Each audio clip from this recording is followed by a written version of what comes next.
Four deaths have now been confirmed. 127 have been accounted for. 159 have not. And it's been sheer desperation for those families of those who are missing. Local 10 News reporter Glenna Milberg begins our live team coverage. Glenna. Nicole, Calvin, it's growing. Just a few minutes ago, we watched big equipment and trucks come in. FEMA, Federal Emergency Management, is arriving as we speak. Actually, the site coordinator for the federal response has been here since early morning. We're also watching state response arrive. Lee and Collier counties, their team arrived, urban search and rescue. Take a look at, from even our vantage point, what the conditions are.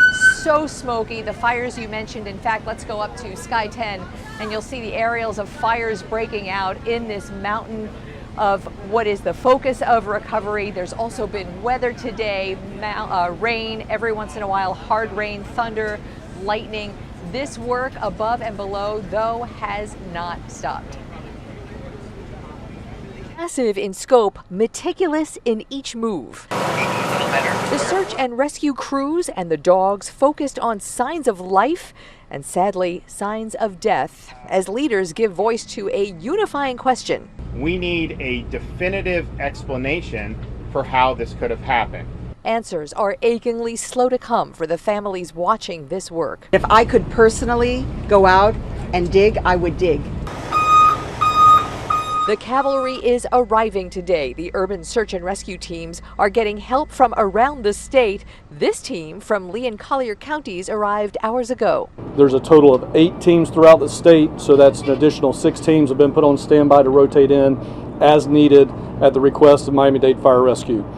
The stated mission remains rescue, though so far the teams have made 3 recoveries.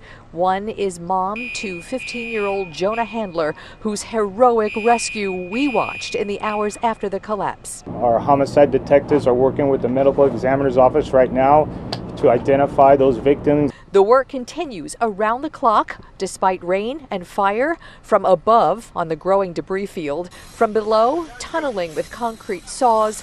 The families wait, as do those ready to zero in on the evidence of what went wrong. A lot of other people throughout this community and really throughout Florida who want to know, well, how could a building just collapse like that? And as we watch that building envelop itself in smoke and the crews working around the clock, the official number of dead again and all day is 4. Although we watched the medical examiner van arrive, there is no doubt that is going to be increasing, agonizing for the families. And a very interesting turn of events. Just a little while ago, we received notice from the city of Miami Beach. It's a coastal community like Surfside and Bal Harbor and Sunny Isles Beach. The entire coast, the borders are man-made, but the buildings and the condos and the high-rises along the coast all share something, and the city of Miami Beach announced it would do an inventory of all its coastal buildings. Details to come on that. The Surfside Commission is meeting today, and it sounds like they're considering doing something very similar. So, Nicole, Calvin, it looks like this catastrophic event may be the beginning of a seismic change in attention to buildings and codes along the coast. Right now, though, the focus is on the families who are waiting. I'm Glenna Milberg, live in Surfside. Back to you. So many people on edge, and after you say that, Glenna, it's I'm sure very welcoming for a lot of people who live in those high rises. Thank you, Glenna.